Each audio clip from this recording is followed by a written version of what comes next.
The world of today is a ugly one, I say. Welcome back, y'all.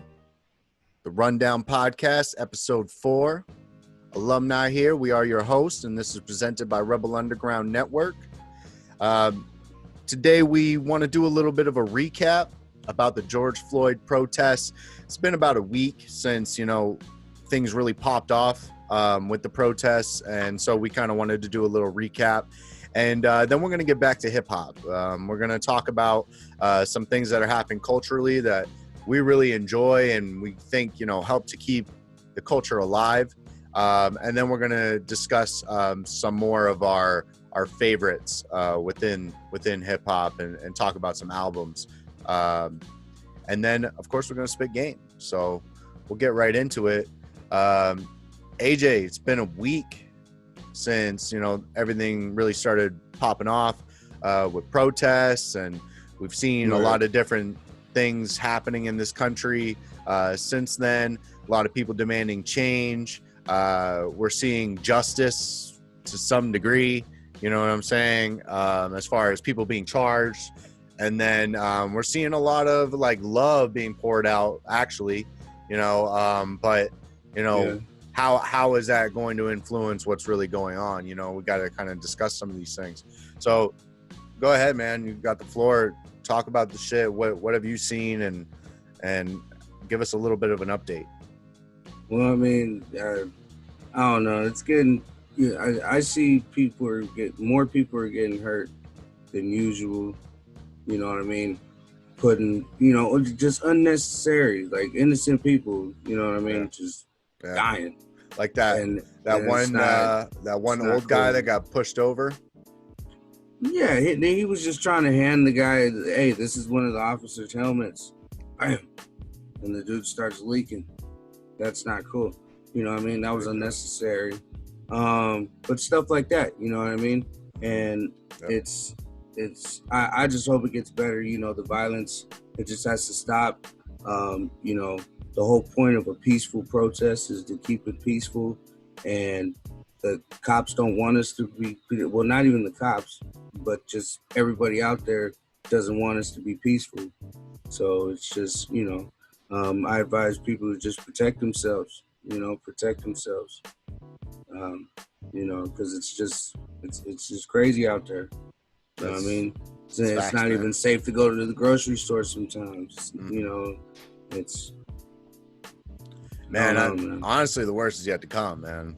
If this is how 2020 is gonna, start, because I mean, shit's really, really gonna, once food starts going up, and if unemployment stays as is, and there's a lot of variables that can happen, but I definitely agree. People gotta really protect themselves, and I think what this is really showing, though, is that how violent the police actually are. You know what I'm saying? Right. Now you can see as plain as day that it has nothing to do with race. It's really. Undeniable. It's really just these guys are fucking bullies out there. They're a gang, bro. They're out there terrorizing fucking people because they don't want them out there. They're tear gassing people, which is not even a fucking weapon you can use in war. You know what I'm saying? Yeah. They're out there being bullies, and we're really seeing that to a large extent. So I think you're right, man. Violence is just a huge problem, and there has to be steps taken within that system to change that violent nature, or else this isn't going to stop. It'll probably get worse, because now the people are right in their face saying, you guys are fucked up. We see you as an enemy. You know what I'm saying? And they see us as an enemy. That's a bad way to fucking stand off with your law enforcement, man.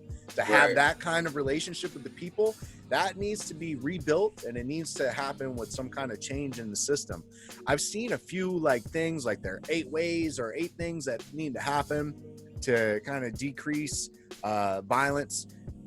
They give some statistics and stuff like that, like banning chokeholds and having review boards of citizens within the city to review cases of police violence, different things. And I think, a lot of those are some good suggestions.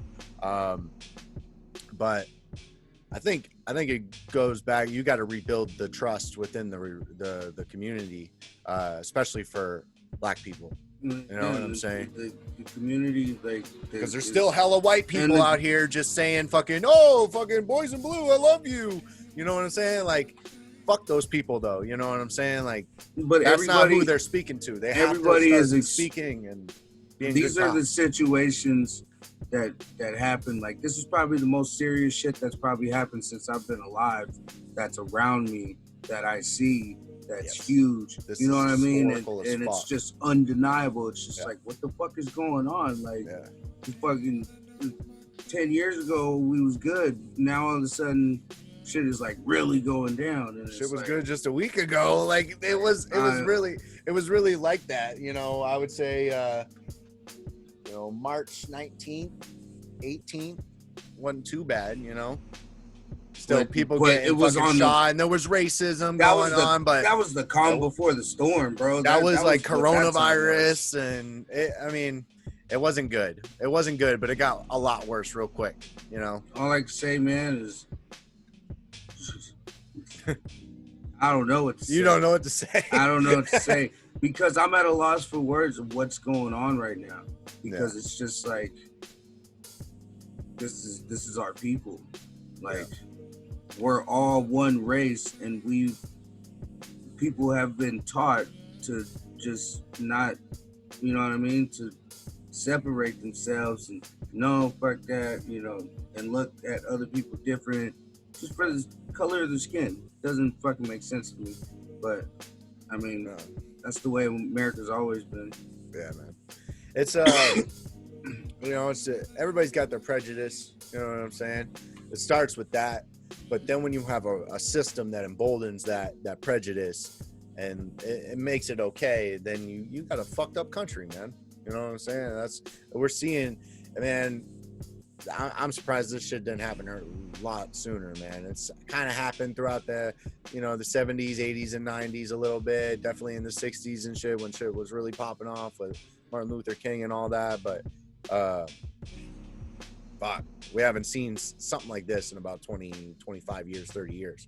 So, I mean, we've been kind of dormant with the fucking revolution shit on the change, but nothing's changed, man. This is the same shit.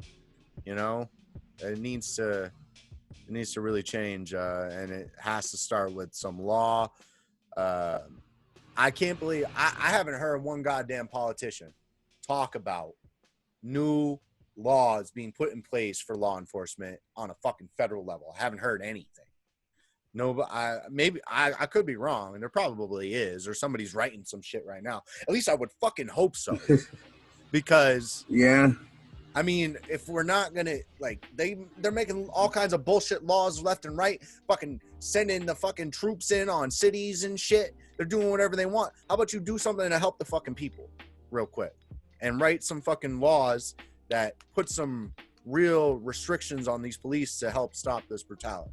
Right. And it's all about if that isn't happening, then nothing's happening. Right. Might as well just fucking keep going in the streets until we get our fucking message across. I mean, it's all about ridiculous. It's all about hope too, man. We gotta hope for the best and hope for the best outcomes and stuff, because it's just it's getting to a point where it's uncontrollable.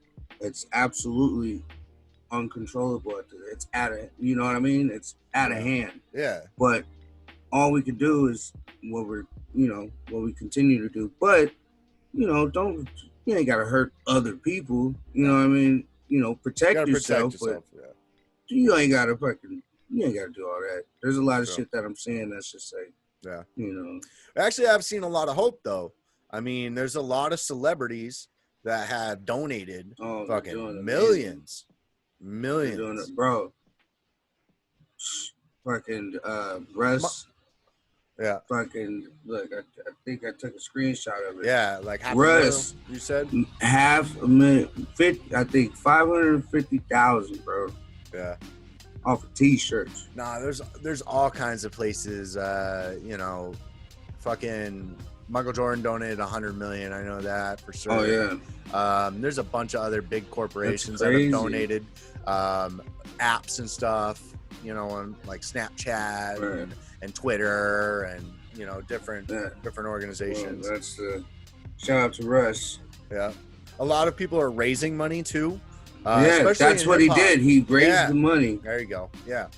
Yeah. So they're not necessarily giving up their fortune, but they're helping to raise money for a cause, which is just as fucking good, man. Like, why not, Yeah. man? Some are Like, doing that shows both. unity. Yeah, exactly. Do both. Exactly. I've seen some cool shit too. A lot of shit has happened in Louisville, Kentucky. Like fucking women getting shot in their beds when police break in. Fucking, there was that store owner that we talked about that was left out in the street for 12 fucking hours after police shot him. Right. Like, but there is a rapper, Jack Harlow. He's actually out there organizing peaceful protests, you know, and speaking, and he's a white guy, man. Like, he's super fucking white, bro. Like, cringy white, bro. No, I but- know he's a rapper. Yeah, but he's doing great things, and like he's very vocal about this, and he's putting a good hip hop perspective on everything as well too. He's saying like, man, if you support anything of black culture, you got to be in this fucking fight right now. Like, if you haven't heard this shit in the music that you're listening to for the last 15, 20 years, then what the fuck? Why do you can't call yourself a hip hop fan? Pretty much, you know, that's basically how he feels. And, you know, he's putting words into actions and doing some good things out there. So shout out to that for sure. These artists, and we talked about it last week too, hip hop's reaction, and we said hip hop's reaction has been appropriate as fuck. So I'm still on board with that. I think hip hop has done what it needs to do in these times for sure. Speaking of hip hop though, let's get into some hip hop and actually get back to some of that and kind of go through some history and talk about some new things run it down, and talk about some new things that are kind of happening culturally that we like. I think one of the coolest things that's happening right now is those Versuz battles that Swizz Beatz is putting on, but everybody's kind of doing them. We've seen them in our own scene. You did a fucking beat battle with Big Scoon, and we had 30 people in that bitch, which is cool for our little scene, man. People enjoyed it, you know. Right. And he's battled just about all the producers out here. I know. And DJs. So that's really cool. But as far as a hip hop thing, I think the Versuz battles are really good at keeping the culture alive. You know what I'm saying? Bringing back old vets, or just because the spirit of hip hop is competition at its core. You know. But what I like about it, it's friendly competition. You know what I mean? Nobody's really competition at each other's neck. You know what I mean? It's not about that. It's about, for the love of hip hop, let's get together, let's entertain the people. You know what I mean? And that's it's not like a rap battle where sometimes rap battles like end up people get punched in the face. No, it's not that at all. You're right. It's very friendly competition. But it's dope seeing our favorite artists, get together, go against each other, and just it's play like a our preseason basketball hits. game or some shit. Yeah, it's pretty dope. You know what I'm saying? But some of the big ones that have happened, obviously RZA versus Premier was the one that was like, holy fuck. Yeah, that shit was crazy. Ludacris versus Nelly. Ludacris versus Nelly, where that shit was cool.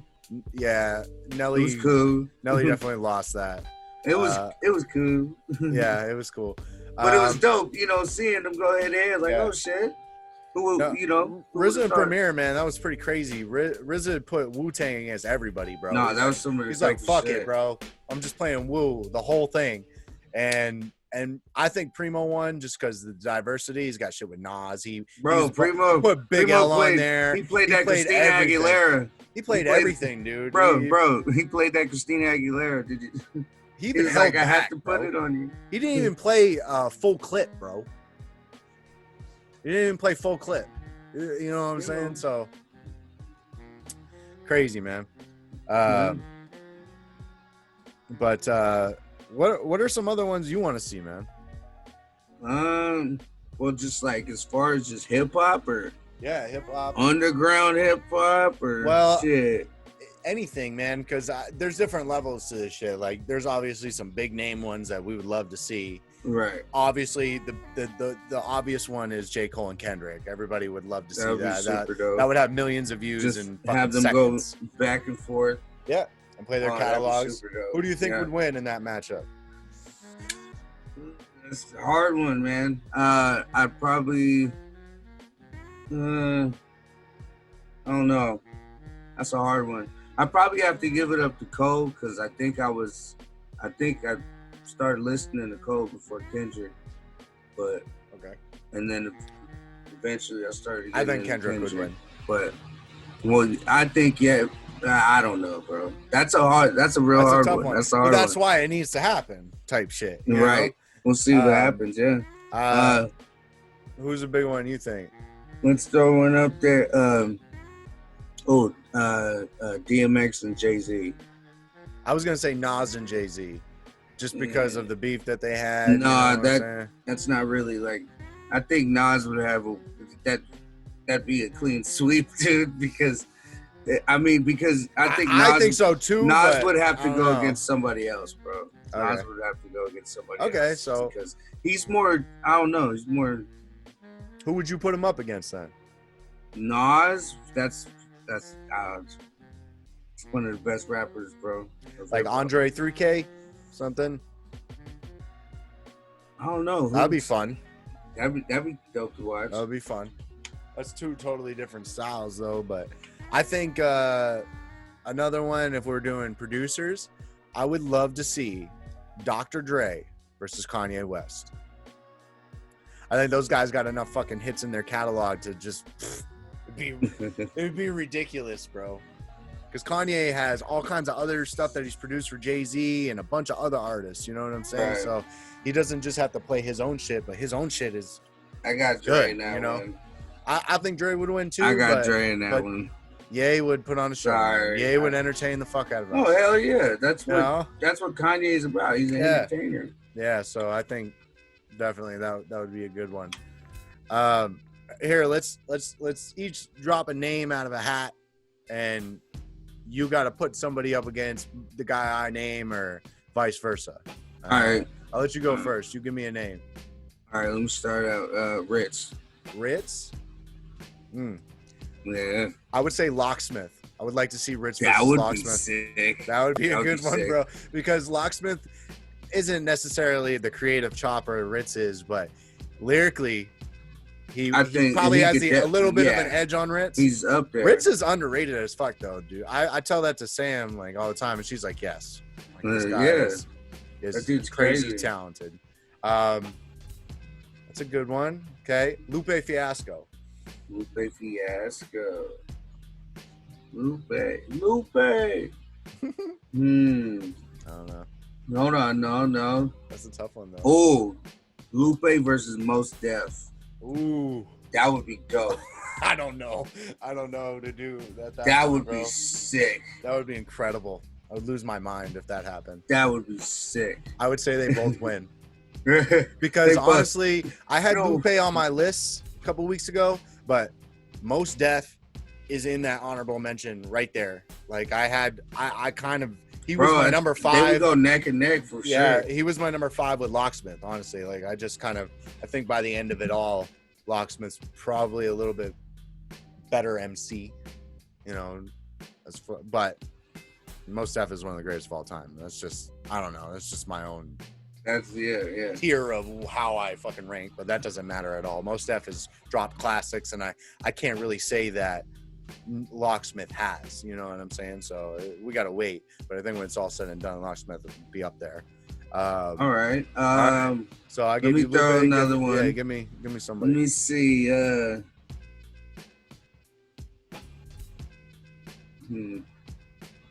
Crooked Eye. Crooked Eye. I would have to put him up against his own cat and Royce. Oh, Roy. Oh, that would be sick. Royce versus Crooked.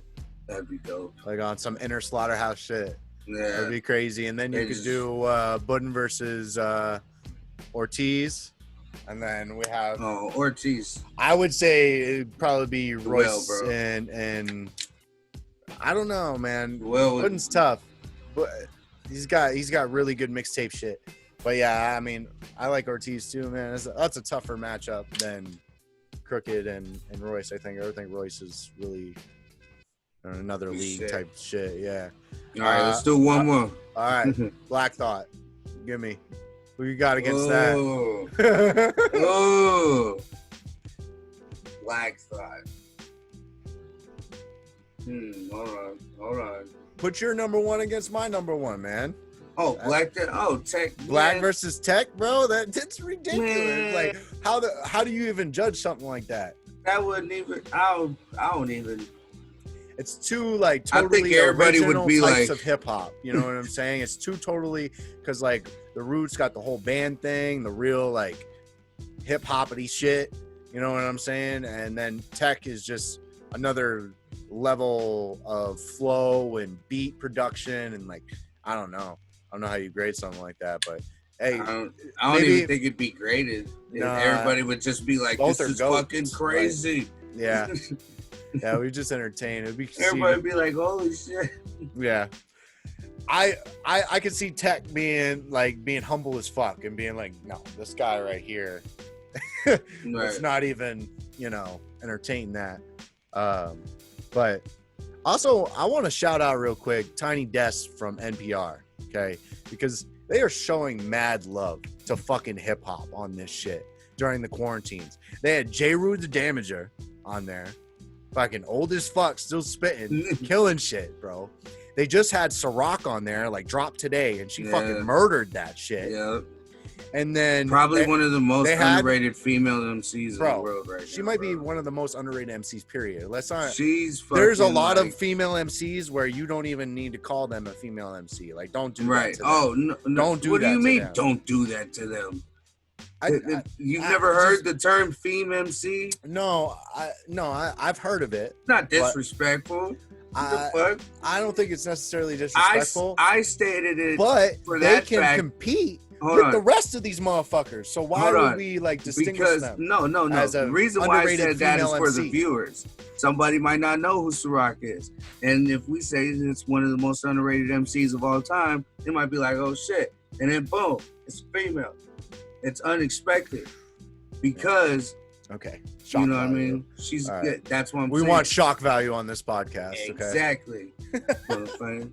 Never disrespecting the MC. right? No, she's dope as fuck.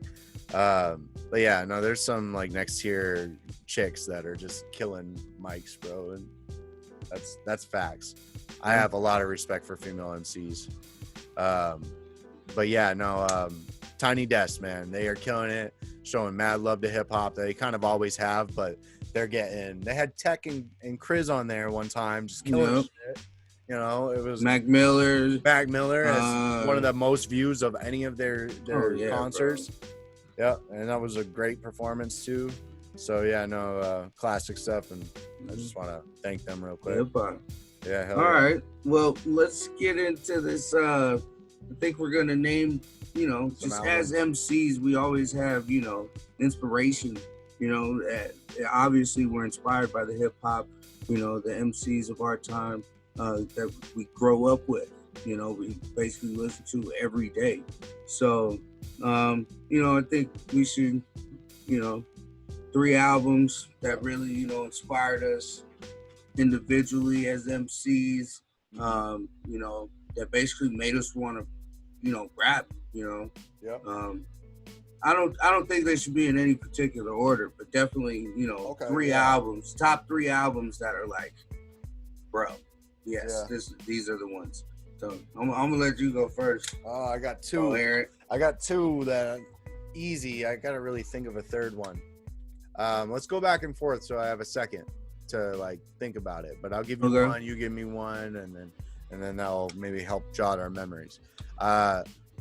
Number one, and like you said, it's not really ranked, but number one I have to put is Binary Star, Masters of the Universe. One of the best hip hop albums. If you're a hip hop head, you know this album. It's in a pantheon of albums that are amazing. But that is definitely one of my favorites. One Below is an incredible MC. And his storytelling on there is really good, but he has one of the greatest intros. Like honestly, it's on DMX's intro on his first album is the best.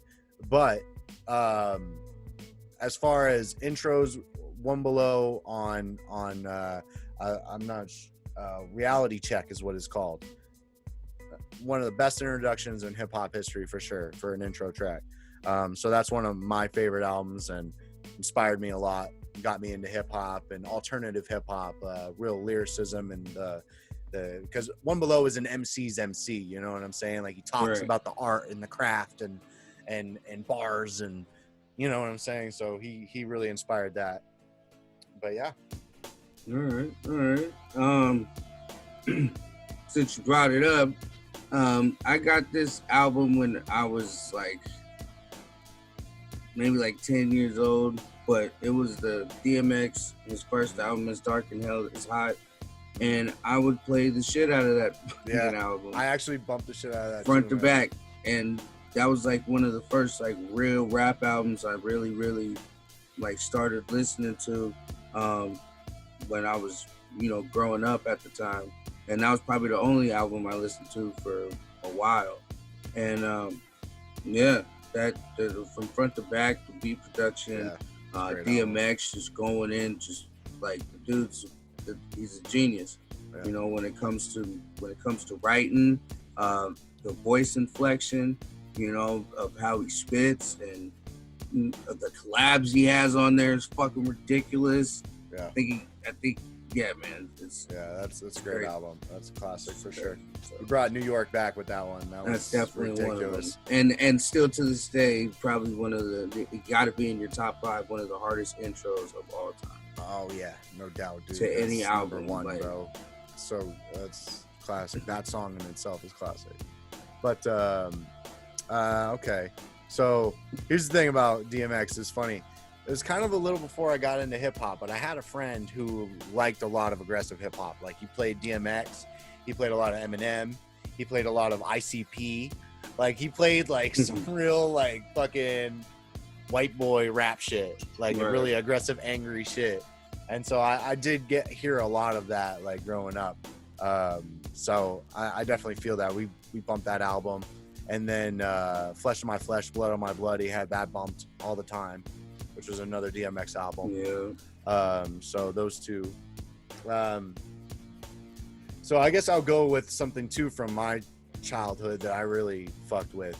I was really into like G Unit and 50 Cent and Eminem and, you know, Royce and that stuff. I had like a whole period of that. But there was and this is an often forgotten album, bro, but the Re-Up with Eminem and 50 Cent. Yeah. And we've talked about this, that song Public Enemy from Eminem, Public Enemy #1 is on that album. And that's like his deepest fucking track of all time. That's the song that makes you think dude's a fucking clone type shit. You know?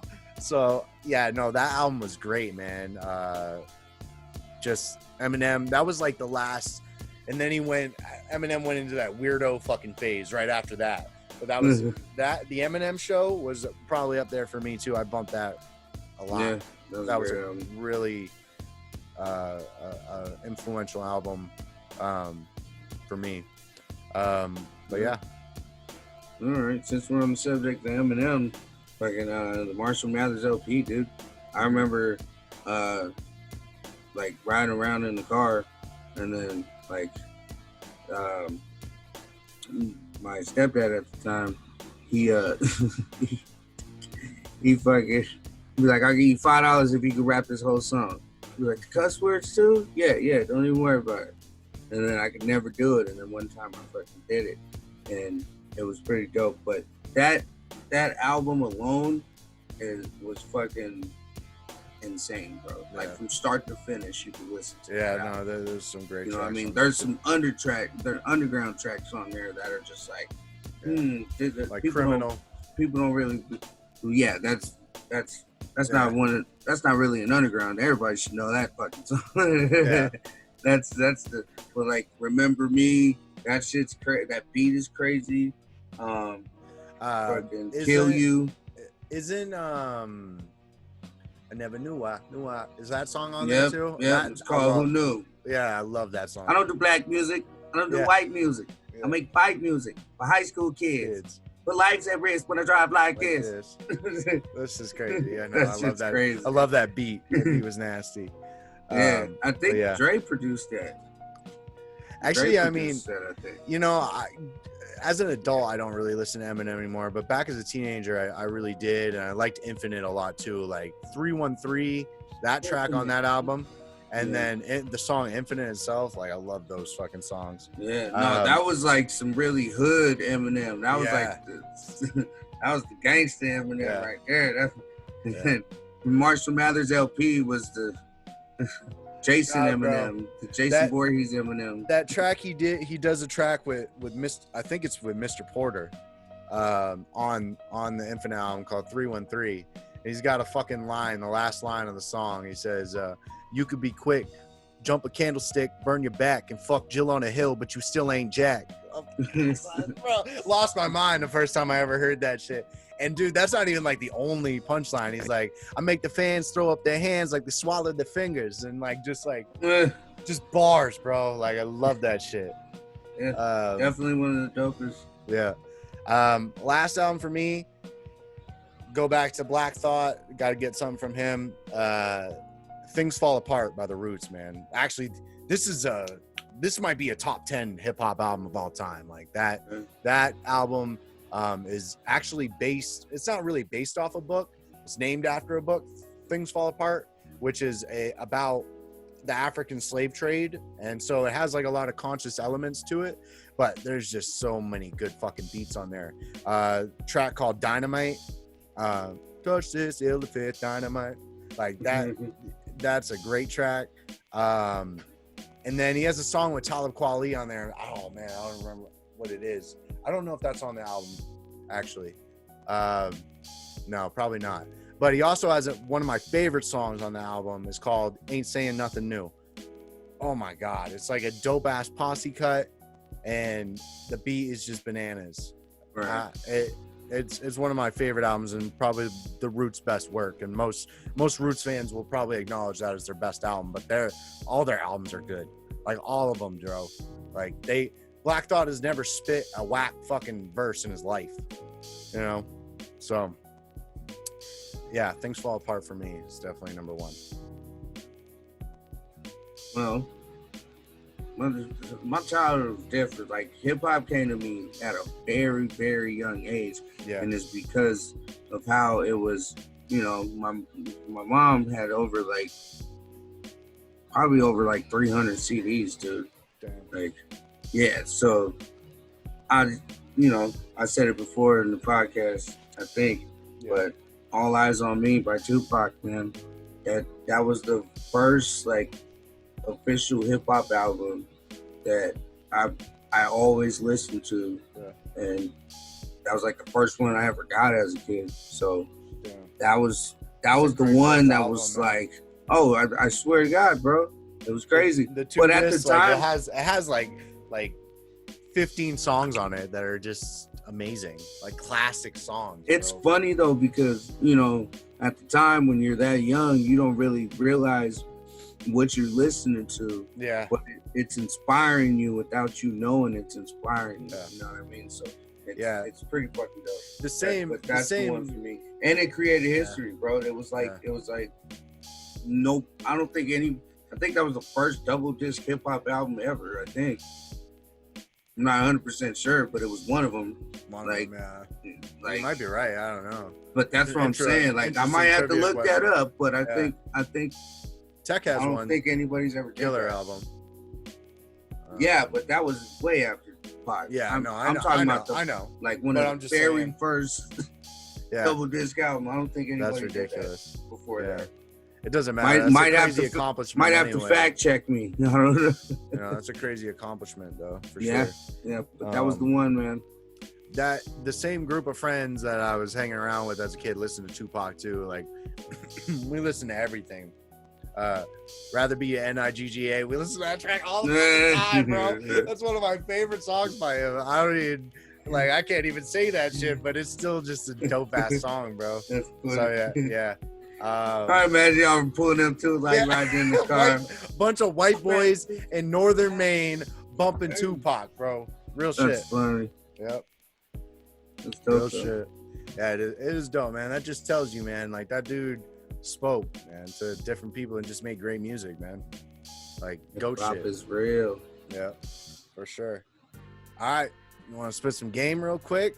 Talk about, you know, some things that can help underground artists in the hip hop game, and just, you know, things that you got to think about really if you want to take your craft next level. You know, we've talked about this a number of times. We've actually talked about a lot more business shit than we have like creative shit, and that's because the business is super important.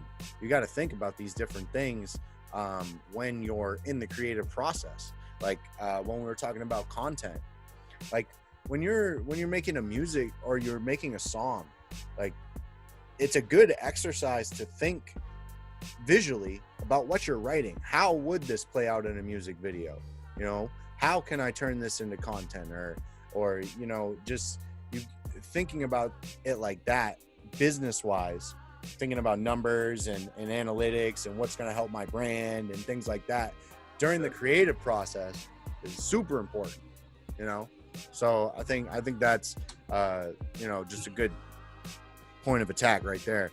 But I think the thing I really want to talk about is discovering what your niche is, and then also how to find it. Not necessarily for yourself, maybe you want to elaborate on that, but like also how to find people who fuck with that type of music.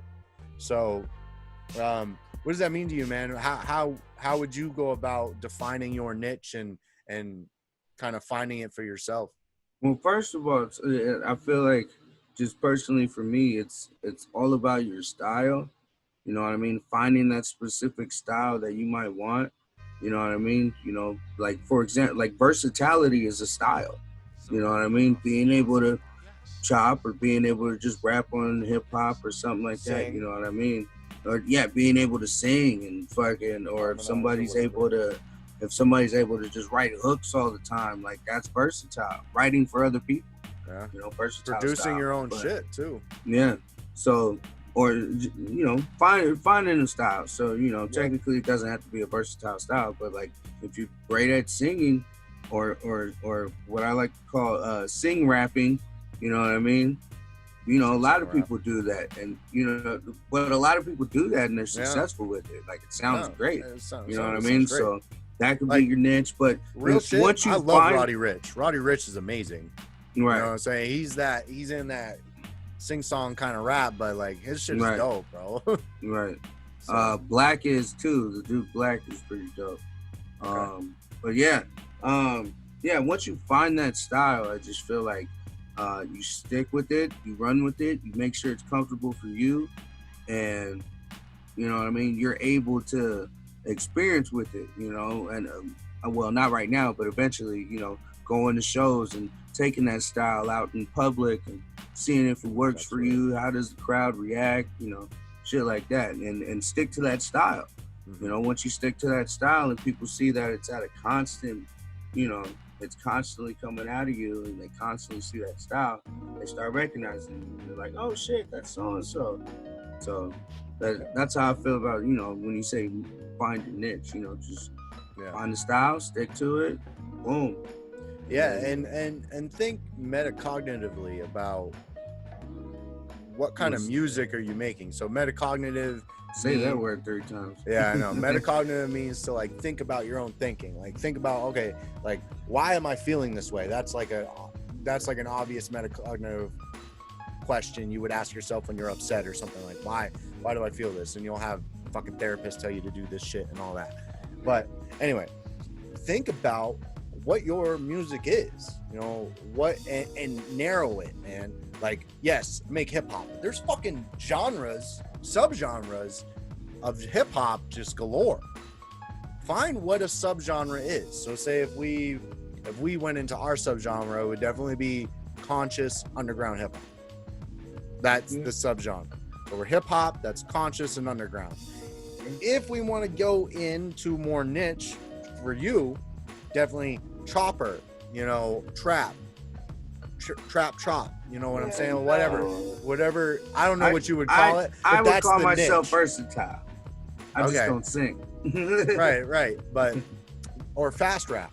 Okay, so that's another kind of niche. That's a within style. it. Yeah, exactly. So that's something for you. For me, I don't know. I got some real deep ones, man, like conspiracy rap, and I would say I would fit in that alternative boom bap mold too. But I'm versatile as fuck too. We slay fucking trap shit, no doubt. You know. So no, that's what I'm saying. If I was to describe my style, it'd definitely be a versatile style. Yeah.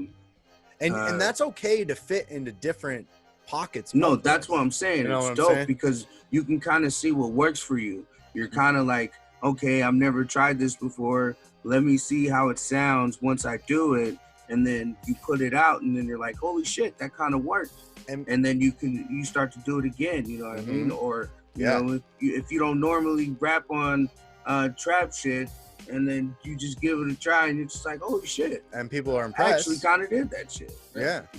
So here's a great example of that, dude. Like a few of the singles that we have dropped recently, all different types of stuff. You know what I'm saying? A couple of them are conscious. A couple of them are more, you know, just bangers that we're slaying. You know what I'm saying? And let's be honest, the most traction we've got was from our conscious music. Yeah. You know what I'm saying? Was from that conspiracy rap shit. You know what I'm saying? So that's kind of a niche that we definitely have to, you know, keep going, because that's where we are starting to build a fan base. And other artists out there should recognize that. Drop different shit. See what picks up traction. See what's going to work best for you. That doesn't mean you can't ever come back to this. You know what I'm saying? But cater to the sound that is getting the most traction for you musically. And then just hit the fucking and gas. hit it. Just hit it, bro. Go. We got hella conscious shit coming out. Don't worry about it. You know what I'm saying? So that's definitely how you find that's how a good way to find your niche. Find out what people fuck with from you, you know? And then that can help define your music. The other thing too is that, you know, you do want to target that audience. There's a lot of like subreddits and stuff like that built on alternative hip hop or chill hop or jazz rap or whatever it may be. Like, go find where your fans of your genre are, and not just hip hop, but there's little subgenres too. Find out where they are, where they hang out, push your music to them. Some of them be like, oh, well, it's just some fucking underground rapper. But if you make good music, they don't give a fuck. You know what I'm saying? They'll be like, oh shit, this is dope. Thank you. You know? So just put out quality. It goes back to what we were talking about before, but find where your people hang out, man. And they hang out everywhere. Like I post in a bunch of underground hip hop groups. I'm in subreddits as well for alternative hip hop, for conspiracy. Share all your shit to those groups and get your voice heard, comment, interact with the people in those groups. Be like, oh, this shit is dope. Check my shit out. Sub for a sub. When we did that too, that works a little bit for sure. Definitely network with other people, no doubt, when you can. I actually did that today quite a bit. But the other thing is like, figure out some influencers or platforms that appeal to your message. So like what I did with New World Order, I sent that shit to conspiracy pages, fucking Illuminati exposed and shit. You know what I'm saying? Like, that's what the fucking video is kind of about. So they posted it. You know what I'm saying? That shit got 10K in, you know, a couple days. You know what I'm saying? So that shit's legit too. Find people that appeal to the message or what you're talking about, and different things. Like if you make alternative rap, where you make like jazzy boom bap, but you're very lyrical and poetic and stuff like that, get into these rhyme sayers groups. Find out where the rhyme sayers cats are hanging out that like that atmosphere, you know, idea type of rap, you know. Find out artists that you are comparable to. That's another good way to really define your niche and target those guys that like this guy because you sound like this guy. Well, yeah, because think about it. Like if you go, if you look up somebody, you know, if somebody checks out your music, or they don't even gotta check out your music. Say if they check somebody else's music out, and then they just so happen to have like a similar style to you, they'll go scroll down to similar artists, similar Right. videos will pop up, and then boom, you might just click on your shit. And that's definitely true for Spotify. They do that. The other thing too is like even just tagging. Say you got a song that sounds like I don't know. I've tagged 2 Chainz. I've put Tech Nine. I've put Eminem. I've put different artists that kind of sound like this as tags, and that way that shit will pop up under some of those videos from those artists, you know.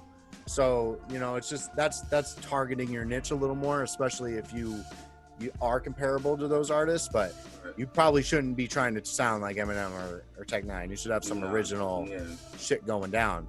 But and then it's crazy. But we're all mashups of our favorites. So but think about it, you know, that's another thing. You know, don't you know, always try to find your own style within, you know, that's why, you know, and stick to it. But you know, like me as an artist, for example, like, you know, just because Tech Nine's one of my favorite artists, you know, I'm not trying to sound like him. You know what I mean? Like that's not what that is. I'm inspired by him. Don't get me wrong, but I'm not gonna like, hey, let me, I'm gonna try to sound like that because that's what's successful. No, I still feel like I have my own style within everything I do. You know, everything I spit. Who do you think you sound like?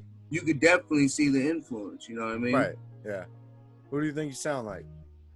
Me? Yeah. I don't think I sound like anybody, dog. Yeah, I wouldn't. I'm gonna be honest. I couldn't like be like you sound like this guy. That's what I'm saying. You couldn't do that with me either. But give me some people that. What's your mashup? Who's AJ? I'm a mashup of this, a little bit of this. I would say I'm like a. Damn, I don't know. I'd have to think about. So that. Here's how I would approach mine. I've had people say I sound like Cannabis. Okay. I'm with that. Like that's one of my favorite MCs, especially back when I was on like rap forums and I had like this real aggressive like voice and shit. And I was 16 and hormonal, and it was just people, you know, that thought I was trying to sound so much like Cannabis, and I really wasn't. But I was influenced by Cannabis for sure. And then I would say I got a little Ill Bill in me too. Lyrically, you know, I'm talking about a lot of conspiracy shit, Masons and fucking all that. That's all Ill Bill too. I love non-fiction. So that's definitely one of my influence. Actually, if we go back to albums, that's in there actually. If we take away the re-up, non-fiction is there for sure as far as albums. But I would say like Cannabis, Ill Bill, and then the spiritual edge, the tragedy Gaddafi, like Nas, Guru, you know what I'm saying, of Gangstar. Bunch of those guys. Okay. Well, I don't know. I definitely say just Black Thought. All like underground guys, you know, for me, underground guys and a mixture of the top mainstream motherfuckers that, you know, that are obviously, without a doubt, have changed the history of hip hop, have taken hip hop to another level. Right. So like the 3 albums I've named, you know, you got DMX, Tupac, Eminem. I'd say I got a little style of all of that in me. And then, you know, obviously, you know, the influences of the real 90s, like boom bap lyrical rappers, like all the Wu-Tang motherfuckers, the AZs, the Nas's.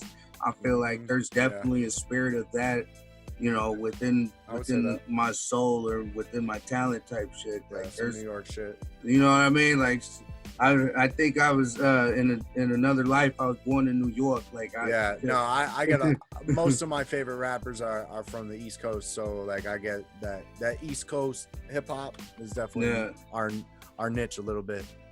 And then I just feel like West Coast has spitters too, bro. So I mean, but it's not even really a different type of hip hop. Like the Freestyle Fellowship cats. They make music very similar to like the Tribe Called Quest and the Native Tongues cats over in the East Coast. So like, right, you know, the hip hop sounds the same. It's a universal thing, man. I've always been told like I sound like real West Coast.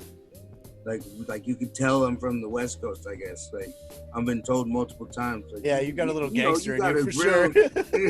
you got a real West Coast, vibe to your music. You know what I mean? And like, yeah, that's kind of where it comes from. Like a Harley and shit. Like that's a bounce. That's definitely a West Coast bounce. Regular too. I think that's regular is definitely like a West Coast. Like, oh shit, this makes you just want to okay.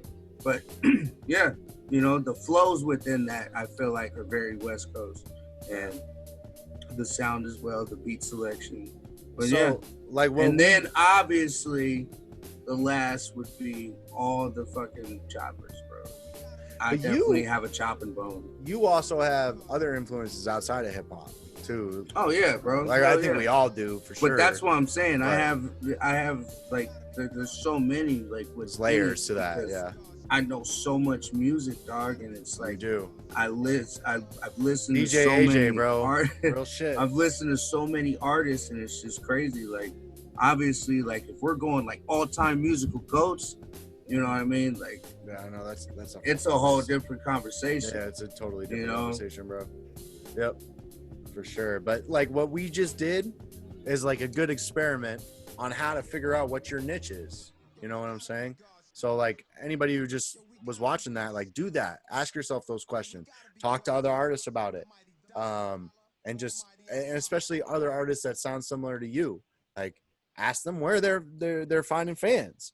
What's the best platform for this? Is it Bandcamp, SoundCloud, Spotify? What playlists are you getting into? But you also got to figure out what works for you, though.